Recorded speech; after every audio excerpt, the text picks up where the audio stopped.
Sejam bem-vindas e bem-vindos a mais uma edição do podcast Outras Conversas. Eu sou Antônio Neri Filho, médico psiquiatra e professor aposentado da Faculdade de Medicina da Universidade Federal da Bahia. Para acompanhar meu trabalho, inscreva-se no canal Conversando com Neri.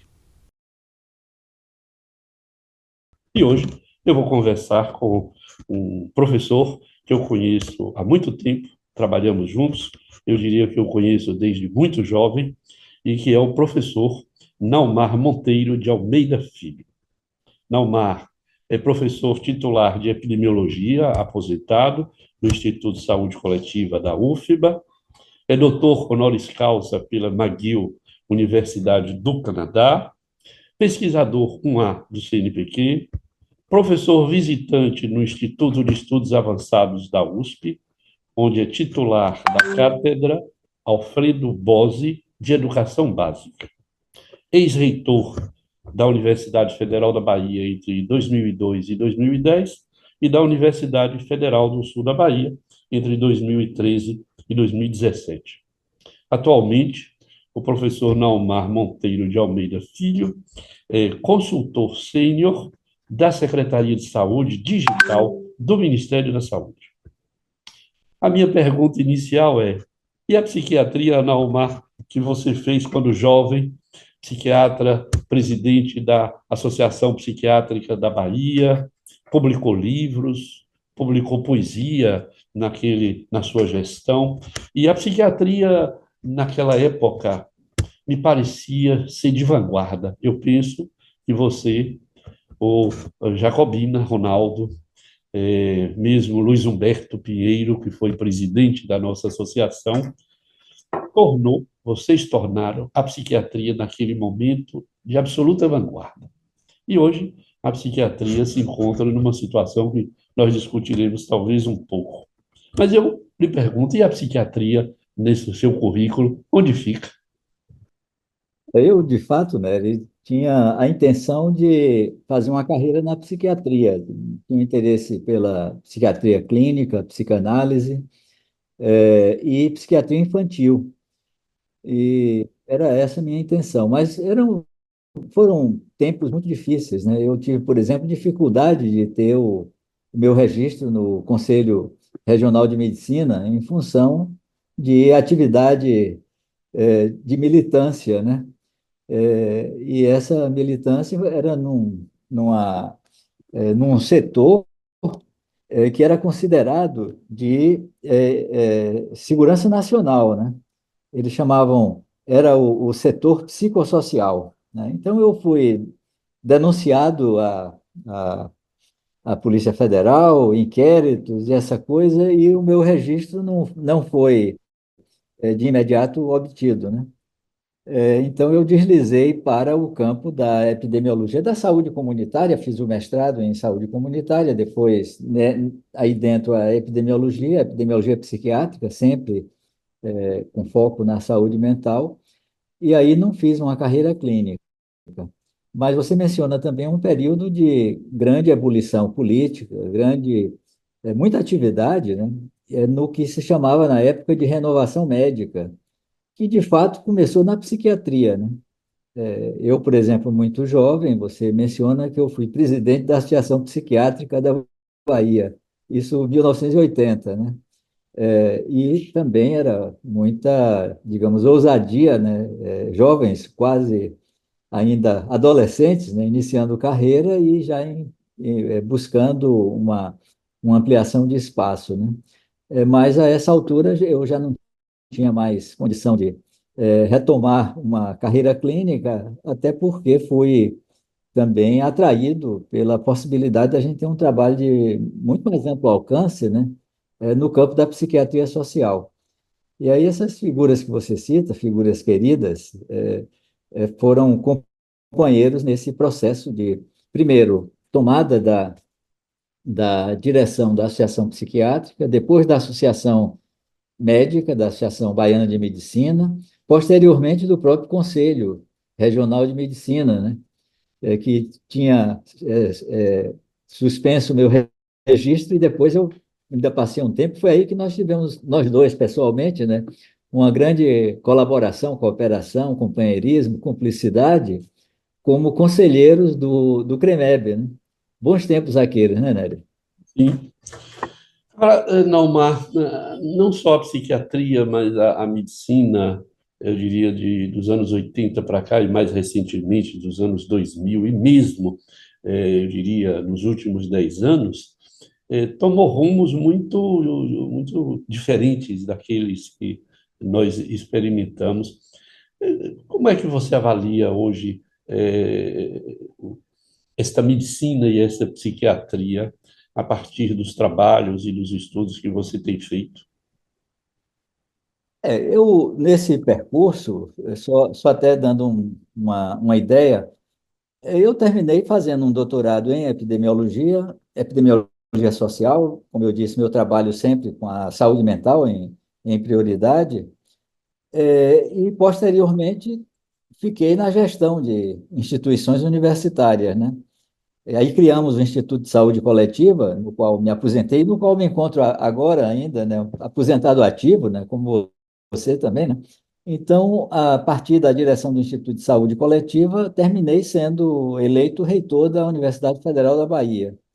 E aí entrei nessa área de gestão acadêmica, de educação superior, e passei a ter isso até como objeto de pesquisa. Então, a sua pergunta me obriga um pouco a refletir sobre o tema da educação médica e como a educação médica em nosso país tem uma posição ainda extremamente conservadora. Isso reflete na formação de sujeitos, né, que têm uma dificuldade bem significativa, né, de inovar, de ser criativo, de fazer o que nunca foi feito, né, e sempre uma posição inercial de rejeição ou resistência à mudança. E o mundo cada vez mais exige mudança rápida, né? Uma certa velocidade de transformação que, infelizmente, nesse caso específico, a medicina brasileira não tem acompanhado, né? O campo da saúde, por exemplo, nesse momento, está realmente com muita fertilidade, criando, buscando, adotando, apropriando-se de inovações, né? E, em compensação, a prática do cuidado em saúde ainda é muito artesanal, alguns diriam até quase medieval, eu não chegaria a tanto, mas é bastante artesanal num momento em que tem uma apropriação tecnológica disseminada e o que vemos é exatamente o contrário, né? Uma resistência a uma série de possibilidades, né? De ter um cuidado à saúde mais humano e, ao mesmo tempo, mais eficiente, né? Efetividade com qualidade. E o desafio é que essa qualidade seja igual para todos, né? Então, aí temos um desafio político, ético-político, de que esse avanço, esse desenvolvimento, seja revertido em benefício para o maior número de pessoas, né? Em vários momentos, Naumar, a gente ouve dizer que nós estamos cada vez formando melhores técnicos e piores cuidadores. Quer dizer, como se nós estivéssemos, desculpe, formando pessoas muito competentes tecnicamente, mas completamente distantes da relação com o outro, do reconhecimento do sujeito como alguém que sofre. Eu estou falando aqui da medicina. Você tem constatado isso, que nosso ensino está cada vez mais distante das humanidades, do cuidado, do reconhecimento do humano e do seu sofrimento, mas estamos cada vez melhores do ponto de vista da tecnologia? Eu diria que não estamos cada vez melhor do ponto de vista da tecnologia, porque é uma apropriação, a gente chama apropriação sociotécnica muito limitada. As pessoas usam o resultado da tecnologia, os profissionais, mas não compreendem como funciona a tecnologia. Vou pegar um exemplo super simples desse momento, que é assim, a maior onda. Todo mundo está falando em inteligência artificial. É inteligência inteligência artificial para cá, para lá, para tudo, não sei o quê. Só que a maior parte dos sujeitos que utilizam inteligência artificial na sua prática profissional não sabem que inteligência artificial é um nome fantasia para uma programação recursiva, quer dizer, um programa de computador que tem um algoritmo que, quando ele termina, tudo que ele produziu volta para o começo do processamento. E isso é chamado aprendizado de máquina, né? Então, qualquer programa que se altera ao ser utilizado é um aprendizado de máquina. E isso, claro, alguém cunhou essa terminologia que é muito apelativa, né? Sensacionalista, e diz que isso é inteligência. Isso é de uma utilidade extrema para processos que são processos artesanais, em geral, no cuidado à saúde. E que, ao serem automatizados dessa forma, liberam tempo, espaço, energia, inteligência, né, aí, dos profissionais que podem lidar com isso com uma sensibilidade tal que vai sobrar mais tempo para o contato humano, o contato pessoal, o cuidado nessa direção que você está falando. Mas isso também não ocorre, né? E aí o que eu imagino é que estamos num certo dilema histórico, né? Em que estamos ficando para trás sem conseguir sermos tecnologicamente conscientes, né, e efetivos, e ao mesmo tempo não conseguimos usar esse tempo livre que as tecnologias, em tese, as tecnologias digitais, por suposto, né, essas tecnologias disponibilizariam para um contato mais próximo, mais humano, mais cuidadoso, mais devagar, mais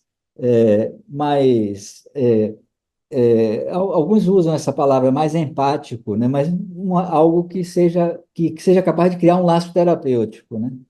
E aí, minha avaliação não é uma avaliação positiva, infelizmente. Eu gostaria muito de dizer que estamos conseguindo juntar o melhor dos dois mundos. O que eu estou vendo é que estamos na situação pior de todas, em que a motivação termina sem ser uma motivação de solidariedade, e sim uma motivação de lucratividade. Então, todo tempo livre, toda energia economizada, né? Tudo que a tecnologia, em muitos setores da vida, trazem de positivo, no campo da saúde, está se trazendo de um modo perverso até, né? Isso ocorre para uns e é totalmente ausente para outros, né? E esses uns e outros passam por uma seleção social e política, étnica, racial, de gênero, de geração, né? Aí, tristemente, eu posso dizer que estamos frente a novas formas de desigualdade que estão sendo trazidas nesse aspecto, né? Você está querendo dizer com isso que a distância entre os que conhecem ou têm e os que não conhecem e não têm tem aumentado, e isso, de modo, para usar a sua expressão, perversamente vai produzir efeitos cada vez mais perversos? Seria nesse sentido? Nesse sentido, eu não quero ser pessimista, né, nesse caso, mas eu acho que é um dever nosso, inclusive como sujeitos que constroem uma referência acadêmica, universitária rigorosa, sermos críticos desse processo, né? E essa crítica precisa ser exercida de modo a produzir frutos de transformação. Então, essa pequena análise é uma análise realmente muito resumida de um problema que é extremamente complexo, né? Nos leva a pensar que esse admirável mundo novo, por exemplo, da era digital, está surgindo assim, bem alvissareiro para alguns, né?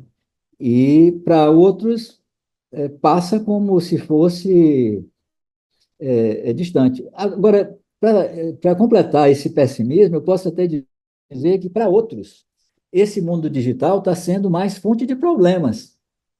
E aí, uma coisa que está muito também na discussão desse momento é a questão das redes sociais, né? Que é uma apropriação perversa da possibilidade de você multiplicar seus laços e criar relações mediadas por tecnologia digital que podem potencialmente ter, por exemplo, a informação disponível imediatamente para os sujeitos, só que isso está sendo substituído por desinformação ou má informação, e faz com que muita gente tenha uma cosmovisão totalmente irreal, totalmente fantasiosa, mas em função de uma apropriação perversa, inclusive politicamente comprometida, né, desses meios de comunicação, né? Então, como trazer isso para a questão da saúde?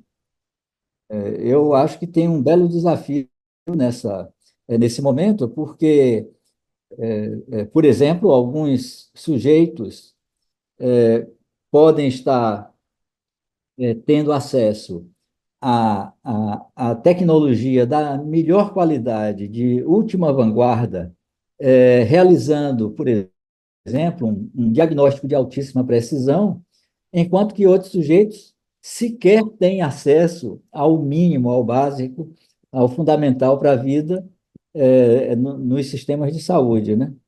E esse diferencial que você chama a atenção não é somente entre os que conhecem e os que não conhecem, é também entre os que têm posses e os despossuídos, né? E isso realmente tem alargado esse fosso, esse abismo social, né? Essa brecha social que a desigualdade brasileira, desigualdade estrutural no Brasil, né? Tem transformado isso, inclusive, numa polaridade política, né?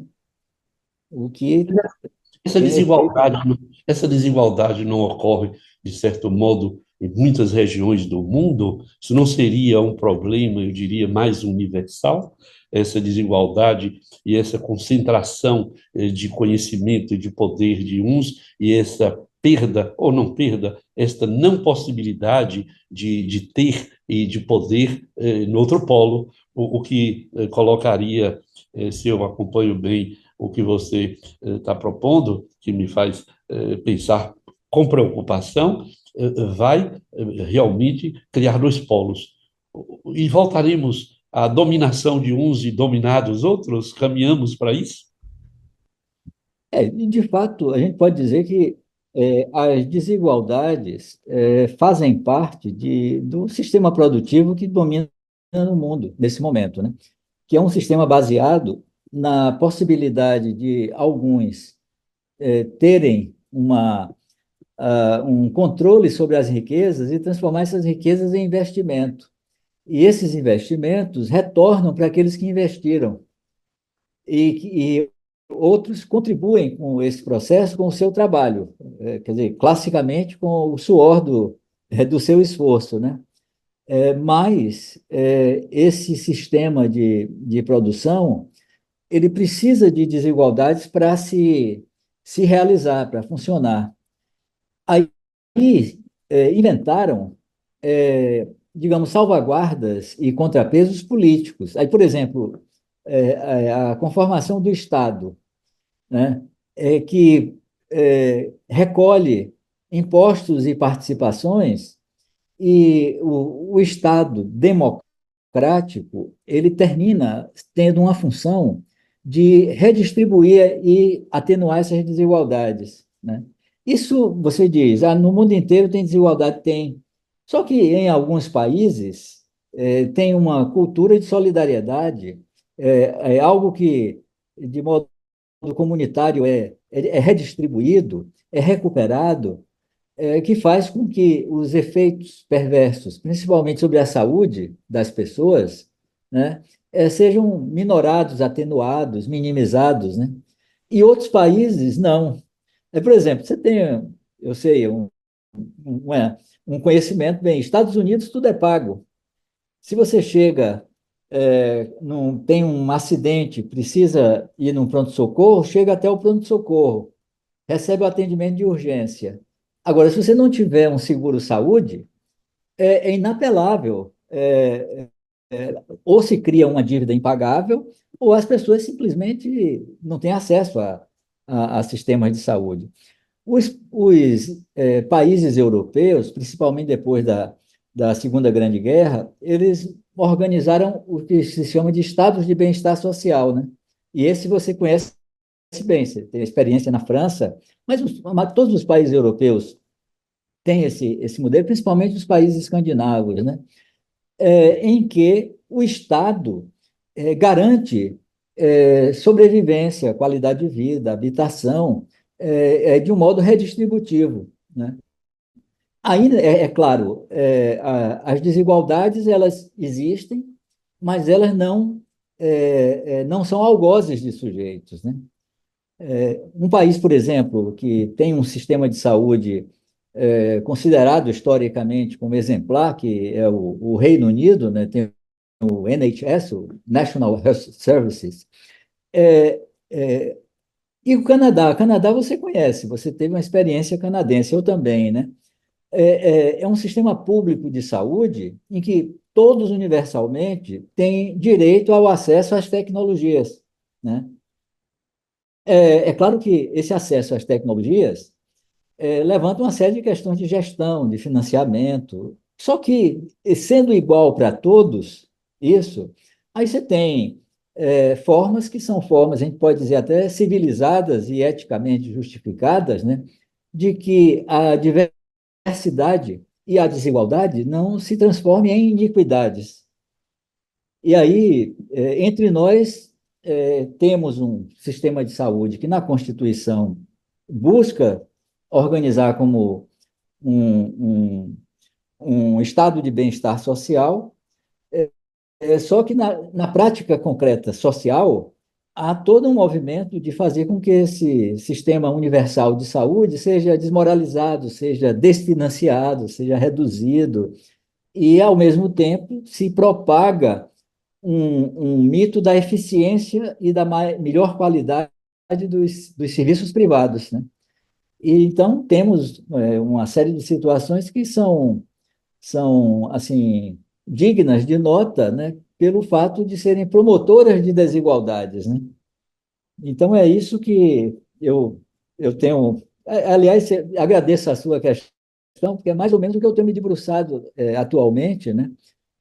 Até para trabalhar como fazer com que uma certa competência formativa, né? Ou uma educação, vamos usar esse termo, né? Uma educação mais humanizada, socialmente responsável, politicamente comprometida e mais eticamente e etnossocial, né? Porque temos aí agora ao agregar a essa, vamos chamar assim, essa bomba retardada das desigualdades, a bomba que já está prestes a explodir da questão climática, né? Da cidadania planetária, né? E aí uma pergunta só para conectar com tudo que você tem se preocupado e tem atuado, o quanto o nosso sistema de educação está formando sujeitos capazes de até compreender essa problemática crítica.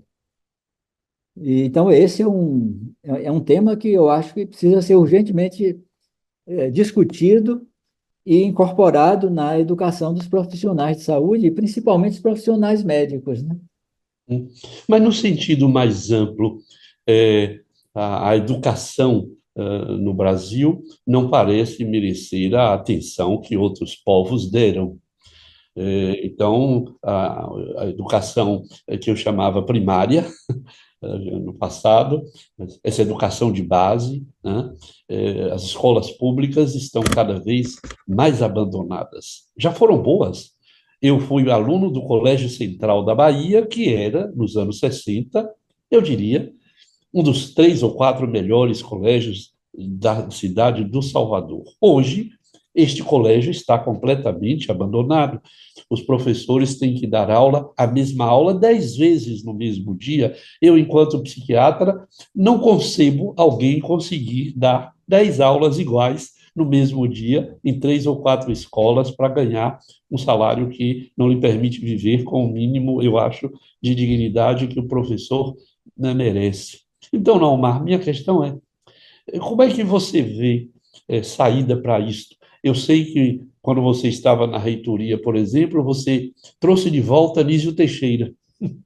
Eu diria também, já para introduzir uma outra questão, que você foi certamente um dos primeiros reitores a sustentar as cotas, com todas as críticas que se fez, né? E você sustentou as cotas, e as cotas, a meu ver, mudaram a perspectiva, o desenho da universidade. Eu assisti uma palestra sua na universidade, você mostrando que a presença dos cotistas melhorou o desenho universitário e não piorou, como muita gente dizia. Mas como é que você vê, foi longa a minha reflexão, peço desculpas, como você vê alternativa para isso? Uma escola falida, um ensino médio que recebe sempre alunos das escolas que preparam para chegar à universidade, né? Apesar, eu diria, aspas, dos cotistas, como é que você vê uma saída para isso? E eu estava pensando também no SUS, o SUS que é tão, digamos, maltratado e que foi fundamental na pandemia para o Brasil. Sem o SUS, eu até lhe colocaria isso. Onde estaríamos sem o SUS durante essa pandemia? Enfim, eu falei muito. Não, mas, Entrevistador deve falar. não, mas todo bom entrevistador é mais do que conduz, né? Ele contribui, né? Aí você tem. Mas deixa eu pegar a sua reflexão, que é complexa, e tentar parcelar sendo bem cartesiano, né? Parcelar para resolver, né? O primeiro ponto que você traz, que é muito interessante, é essa questão da escola pública. Relembrando, e é uma nostalgia fundamentada, porque tem muita nostalgia, que é nostalgia do que não se viveu. Mas a nostalgia da escola pública brasileira foi vivida por muita gente, e vivida positivamente por muita gente. Isso vem, Nery, é, é, desde o momento em que alguns sistemas públicos de educação se estabeleceram, e entre eles, na Bahia, você menciona Anísio Teixeira. Anísio Teixeira foi secretário de Educação, e naquele tempo a Secretaria de Educação juntava cultura, esporte, saúde, era uma mesma secretaria, né? Em 1946, quando Mangabeira foi o governador da Bahia. Deu uma carta branca a Anísio. E Anísio realmente fez uma super revolução em termos de planejamento. A ideia da Escola Parque era um centro de educação para a vida, usando assim reflexões filosóficas dos pragmatistas que já estavam investindo em modelos de educação democrática. Eles falavam assim, né? E era uma educação integrada.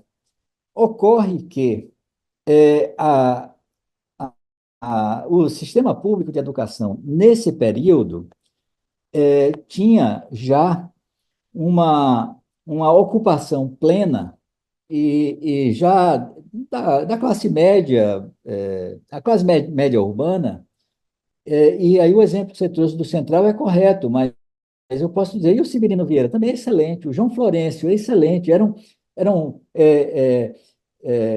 o que se chamava na época, né, de ensino secundário, e que hoje se chama de ensino médio, né, de ótima qualidade, em que os professores das universidades davam aula nesses colégios. Milton Santos foi professor em Ilhéus, no colégio, no equivalente ao Colégio Central em Ilhéus, né? Então, eu diria assim, é um momento da história brasileira em que, logo depois da guerra, há todo um movimento de criar sistemas públicos fortes e de boa qualidade, só que eles foram apropriados por segmentos da população que era o equivalente ao que se chamaria hoje de classe média, mas eram numericamente muito reduzidos em relação à população. Por dois motivos. É que o Brasil era um país rural. A maior parte da juventude brasileira não estava nesses colégios. Estava ou no interior, em trabalhos rurais, ou então estava simplesmente excluído desse processo. E, é claro, todo um sistema de captação das inteligências mais marcantes desses segmentos da população. É por isso que escolas públicas são muito lembradas por sua qualidade nesse período áureo, só que atendiam uma fração minúscula da população. E se eu pegar o mesmo raciocínio e trazer para a universidade pública, quando eu fiz vestibular, né, na época, para a UFBA, 69, 1969, né? Aí, você fez um pouco antes do que eu, né? Aí, eu competi para, na universidade inteira, é, mais ou menos 3.000 vagas. É, Isso no momento em que a população urbana era reduzida, assim, do ponto de vista proporcional. Quando eu entro na reitoria em 2002, a UFBA tinha 3.700 vagas de entrada. Apenas 700 vagas foram acrescentadas em 30 anos, 69 a 2002, né? Um pouco mais de 30 anos, né? O que significa que o crescimento foi mínimo, enquanto que a população que precisa e que demanda cresceu enormemente, não só pelo crescimento demográfico, mas também pelas migrações, pelos movimentos migratórios e por uma urbanização do país, né? Então, o Brasil tinha, quando a gente entrou na universidade, o Brasil tinha 60% da população em área rural. Hoje, o Brasil tem 70% a 80%, variando por região, urbana. E, além do mais, a diferença de rural e urbano, a distância, melhor dizendo, né, mudou muito, porque hoje praticamente você não tem aquela área rural remota, desconectada e isolada, né? O sistema de comunicação e transporte faz muito disso. Então, a demanda cresceu enormemente. E aí, o que você menciona das cotas, é a segunda parte da sua questão complexa que eu estou detalhando, né? Quando a gente tem uma universidade, como foi a UFBA naquele momento, que era a única universidade federal no nosso estado, né? É, é, Sem crescer, 30 anos com a mesma oferta, né? Aí havia toda uma demanda que era represada pela própria instituição. Então, o movimento de ações afirmativas não é só um movimento de trazer pretos e pretas para a universidade, não é só isso. É fazer com que a própria universidade se diversificasse, mas ampliando-se também. Aí o que eu estava na reitoria, né, participei de um processo, inclusive, de interiorização, né? Fizemos a Federal do Recôncavo da Bahia, depois a do Oeste da Bahia, depois a do Sul da Bahia, o Campos de Conquista, que chama Anísio Teixeira, né? Não por acaso, né? Aí, e outras, quer dizer, aumentar essa oferta. E ao aumentar essa oferta, sinceramente, não era justo que fosse aumentada com o mesmo processo restritivo de só entrar sujeitos que tivessem um desempenho que não é nem por mérito, porque nós todos sabemos, né, que processos seletivos dessa natureza, eles são mais excludentes do que inclusivos, né? Não é questão de trazer os mais capazes, os mais competentes, mas a pergunta é: quantos sujeitos criativos, capazes e competentes ficam de fora em processos dessa natureza, né? E aí foi todo esse esforço de fazer com que a instituição universitária cobrisse o território, quer dizer, se interiorizasse e, ao mesmo tempo, se abrisse para segmentos da população que não tinham acesso a essa cultura universitária, né? Ou não, Marco, eu fico tentado a voltar um pouco atrás. Eu fiquei preso no aprendizado da máquina, que a máquina aprende, né? Eu fiquei pensando, o que é então que se deve propor para que esse conhecimento digital ele possa promover, eu vou usar uma expressão certamente criticável, promover o bem. Eu sei que dividir o mundo entre o bem e o mal é um problema, mas como que é essa cultura digital? Porque eu vou ser agora aqui bastante restritivo e simples. No meu campo de trabalho, eu tenho labutado com dependentes químicos que não são dependentes de produtos químicos, eles são dependentes de produtos agora eletrônicos. 18 horas diante do computador, 20 horas. As pessoas ampliaram, eu diria, a distância da comunicação encurtou, mas a relação ela se ampliou. As pessoas se sentam no restaurante, é fácil constatar, 5 pessoas, todas conversando com alguma coisa do passado pelo celular. Porque o que o celular nos traz é sempre alguma coisa do passado, nunca do futuro. É sempre o que aconteceu, o que aconteceu. Mas aí eu tenho visto agora as dependências, a isto que deveria ser alguma coisa de ajuda, de bem, de produção, de bem-estar, como você trouxe, e está produzindo doença, e doença grave, numa dimensão nunca vista, porque a dependência química nunca alcançou a dimensão que eu penso a dependência às máquinas digitais têm produzido. Como é que você vê isso? Rapaz, você está me exigindo, me demandando, talvez uma competência de análise que eu não vou ter para isso. E sei que tem gente muito habilitada e está realizando esse tipo de reflexão. Mas, novamente, a primeira parte do que você traz, isso que a gente chama de tecnologia digital é uma,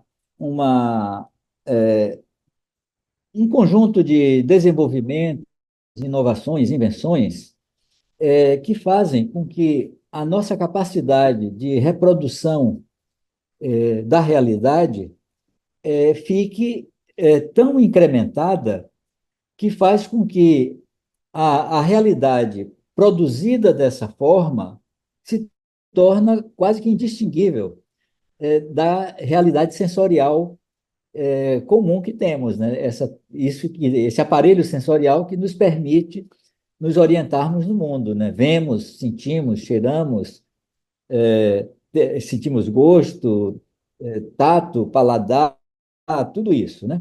Aí, e isso faz com que essa virtualidade seja capaz de ser tão imersiva e que ela seja também atraente do ponto de vista que ela seja capaz de englobar, incorporar a existência de sujeitos, né?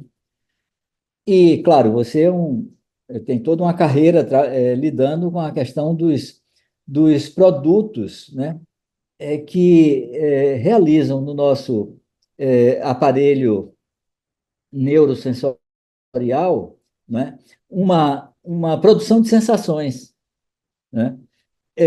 Nesse caso, o que está acontecendo é que, em vez de ser uma produção interna, por meio químico, dessas sensações, é uma produção física externa, em que os nossos aparatos sensoriais já captam uma realidade, muitas vezes fantasiosa, mas uma realidade construída, né, já diretamente nos impulsos do mundo para o nosso aparelho perceptivo, né? E isso, é claro, de imediato, né, quando isso começa, se produz uma indústria de entretenimento. Eu não vou dizer que nunca antes na história, porque aconteceu algo semelhante com o advento da televisão.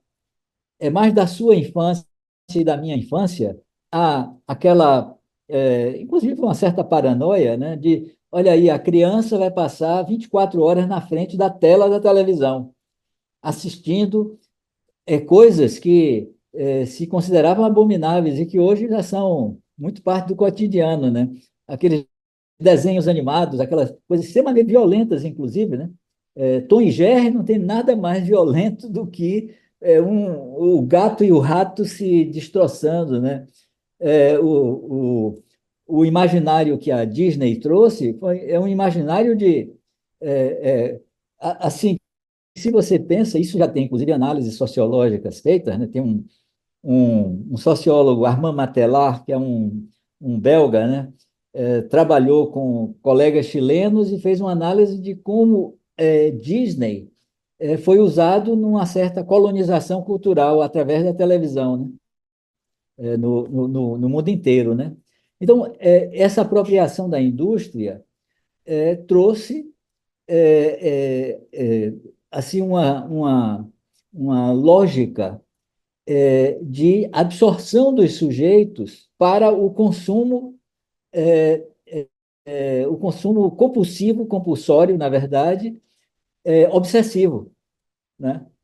Então, eu acho que tem, assim, muita coisa a se discutir sobre isso, mas eu creio que o mais importante é algo que eu já vi você falando, que o problema das drogas não está nas drogas, não está na substância, né? Está nos sujeitos. E aí a reflexão é: que sujeitos são esses que estão sendo absorvidos, englobados, fagocitados nessa construção fictícia, virtual, né? De uma realidade que é uma realidade feita para a adição. Veja, por exemplo, esses pequenos aplicativos que produzem essa suposta adição às telas, né? São feitos coisas rápidas que produzem expectativas que são imediatamente substituídas por outras expectativas, coisa de minutos, segundos, em que interrupções são feitas para que entre alguma coisa que. E vejam, todas esses produtos, eles são dados de graça. Note a lógica do traficante, né? Eles são dados de graça. Aí você entra, baixa, utiliza, é razoável. E aí, toda hora, daí em diante, o Zoom terminou os 30 minutos, você tem que comprar o premium, né? Ou então, aquele aplicativo que você utilizou, você pode ter ele sem publicidade, se você pagar mais, né? Então, é a mesma lógica. Se dá o baseado de graça, para que depois o consumidor fique precisando, nesse caso, alimentar o sistema econômico que realiza isso, né? Então, tem uma análise sociológica, uma análise até psicanalítica, né, nesse processo que eu, sinceramente, não tenho assim, competência para ir mais adiante do que essas palavras que eu trouxe aqui. Diga. Mas não, nós abrimos várias janelas. Eu tinha certeza que seria assim. Eu estou dizendo janelas, mas podia ser muitas portas. Eu acho que nós transitamos nesses 40 minutos por caminhos muito complexos, como disse você, mas muito interessantes. Já passaram 40 minutos? 40 minutos nós já conversamos. Mas E é evidente que eu teria muitas outras coisas para lhe provocar, mas uma coisa fica para mim dessa nossa conversa, é de que os humanos continuam lidando mal com o seu sofrimento. Então, essa é uma questão que eu ia trazer para você, mas que eu acho que está posta aí, sobretudo agora no final, o uso da droga química, do produto químico, para aliviar o sofrimento. A droga cumpre bem o seu papel. O produto químico é absolutamente efetivo na redução do sofrimento. A questão é o sofrimento, de onde ele vem, como ele é produzido e como nós podemos lidar com esse sofrimento de outro modo que não seja o tamponando esse sofrimento com produto psicoativo. Se eu compreendo o que você trouxe, quer dizer, nós agora podemos utilizar certos programas, como estão sendo oferecidos, para lidar com o sofrimento, ou estamos lidando com o sofrimento pela telinha, enfim, há uma série de possibilidades, mas, como diz você, não será a máquina a responsabilizada, seremos nós sempre os humanos. E, para completar nossa conversa, é por aí que eu vou perguntar ao psiquiatra, que eu continuo considerando você um homem da psiquiatria. Nosso amigo Siddhartha Ribeiro escreveu um livro chamado Sonho Manifesto, em que ele propõe 10 alternativas para um mundo apocalíptico, como ele chama, né? Um otimismo apocalíptico é o dele. Eu vou terminar por aí perguntando a você, diante deste mundo, do sofrimento humano, como é que você se posiciona? Otimista apocalíptico, pessimista não apocalíptico? Como é que você vê isso? E, para concluir mesmo, de que modo, para recomeçar a nossa conversa, você vê o papel da universidade no cuidado ao humano e o seu sofrimento? Começando por aí, né? Há uma expectativa que a gente pode dizer, é do espírito iluminista, que a educação liberta e que o conhecimento é capaz de reduzir o sofrimento. E, aliás, uma das interpretações mais, digamos, superficiais da psicanálise é essa, né? Que basta conhecer o seu trauma, que o seu sintoma estará superado. E não é assim. Não se dá dessa maneira, né? Então, eu tenho uma posição que não é pessimista ou otimista, mas é uma posição cética em relação aos dispositivos educacionais, porque eles não são somente aparelhos de educação, de formação, de transmissão de conhecimento, são também dispositivos de socialização, e socializam o que a sociedade tem como estruturas simbólicas, estruturas políticas, estruturas imaginárias, né, que fazem com que a sociedade pareça consistente, coerente, pareça poderosa, né, como traz. E o sistema de educação, Nery, ele tem uma clara finalidade de socialização, né? Primeiro, socialização na linguagem, depois, socialização nas relações interpessoais, depois, socialização nas crenças, socialização nas atitudes. E isso foi o que um filósofo francês que você conhece, né, o Althusser, chamou de aparelhos ideológicos. A escola é um dos aparelhos ideológicos de Estado na configuração do Althusser, que cumpre essa finalidade. E no topo dessa pirâmide formativa está a educação chamada superior, que é a educação universitária, né? Aí tem esse papel. Então, não sou, né, catastrófico, acho que a espécie humana tem passado por uma série de vicissitudes e tem enfrentado e superado crises. Ela tem produzido crises e superado crises, né? Agora, existe um potencial de, não é de redução do sofrimento, mas tem um potencial de ressignificação do sofrimento, dos sofrimentos humanos. Eu estou usando no plural, né? Alguns deles, a educação claramente nos capacita a enfrentá-los, né? Outros são sofrimentos políticos, e aí, nesse caso, a participação, a ação consciente dos sujeitos também nos permite superar isso. Algumas desses sofrimentos políticos, eles são tão assim, tão evidentes, tão flagrantes, que até nós ficamos assustados como os sujeitos são capazes de fazerem outros sofrerem dessa maneira, né? Essa polêmica que está nesse momento sobre a questão da reforma da lei